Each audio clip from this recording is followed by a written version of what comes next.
get the ball to this point, to this position, with a big man in the post right here, in what we call a little X situation. Either by pass or dribble, get the ball to this point. Okay, so you have a small out here, and you have a big here. And then, what do you have next? Usually you have the guy that got the rebound is going to be the last player on the floor. Or a big guy takes the ball out of bounds, and he's going to be the last player on the floor. He trails. And so now there's 1, 2, 3 players. You have 2 other small players. Where can they be? They can either be here, here, here, or here. Because we want to space the floor and give the big guy room to operate in here. So it really doesn't matter. The idea is to keep the floor spaced. And so, and the other thing, unless this guy is really open, the main thing you want to do is swing the ball. Because the defense, they see the ball over here, they rotate over and they're guarding this side.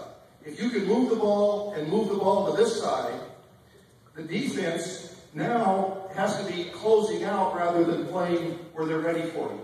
So what we like to do is get the ball to here, and if we can get the ball into the post, there's some certain things we can do, and I'll show you that, depending on if this corner is filled or if this corner is filled. Usually you have somebody, you run out of players. 1, 2, 3. There's somebody in one of these corners and usually somebody over there. And it's important that these guys out here are good at what? Shooting threes. Because if you put a player stand there and he can't shoot, who cares? They don't guard him. And they're in here guarding your big guy. So it's really important in order to space the floor, you've got to have guys that the defense doesn't want to see shoot. And so, as you move the ball to the floor, that's why I think it's really important that all your perimeter players are good at passing, dribbling, and shooting, and three-point shooting. Because you don't know, like if you're dribbling the ball up the floor here, if this guy's overplayed, you just wave him down. He'll go down to here, you dribble into this spot, and then we can start our offense. Or if he's open, you can pass it, and then you have the option of cutting to this spot or cutting to this spot, or even cutting over here. But if this guy can't dribble, then you pass him the ball and it calls for a screen and roll. Well, you got trouble because this guy can't dribble. So you really want all your perimeter players to be a threat to hit the three, so they have to guard them, and a good enough dribbler and passer, so that if this play calls for them to make the play, they're able to do that. So it's really important that you have versatility from your 1, 2, and 3 men, that they can all make those plays. And it's also important that your 4 and 5 men are good post-up players and good passers. Why good passers? Because if they're a good post-up player, they're going to get double-teamed.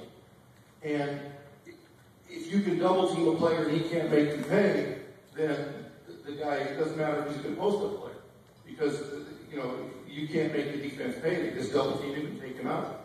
And the other thing 4 and 5 men has to be good at, besides good post-up, good passer, they have to be able to hit a perimeter, not a three-pointer necessarily, but a perimeter jump shot, 15 to 17-foot jump shot. Because they have to be someplace on the floor. And those are the only places left. So I got a big mess, a gobbled mess here. But there are basic rules to this madness. Okay? One, you have a big guy, another big guy, a small, might have the ball. Say you have a small in this corner and a small over here. Okay, now it's when it starts. Now what I like to do, if we can't go right in, is to swing the ball. Now this is where the X comes in. This guy comes here, he comes to there. See, it looks like an X. Every time the ball gets swung, I like the bigs to do an X. So one goes high, then it goes low. Okay? So now, what we've got, we've swung the ball.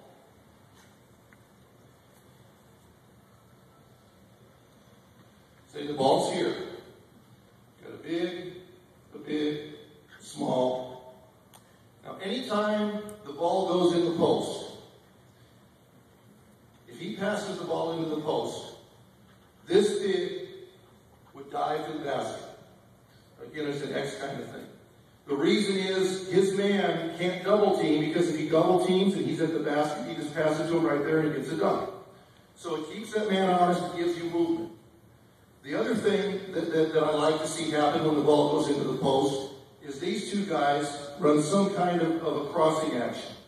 Because if they're crossing, these guys are more worried about the cutters than they are about the postman. And if they're not worried about the postman, they can't double him.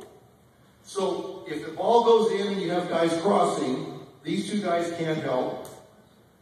This guy can't help. The only guy that can maybe help is this guy who's standing way over here out of the play. But if he helps, what happens?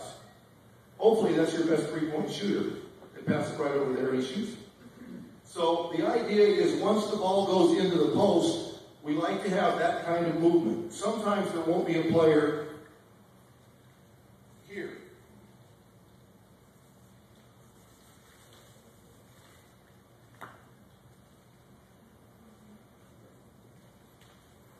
Sometimes your court will be like this.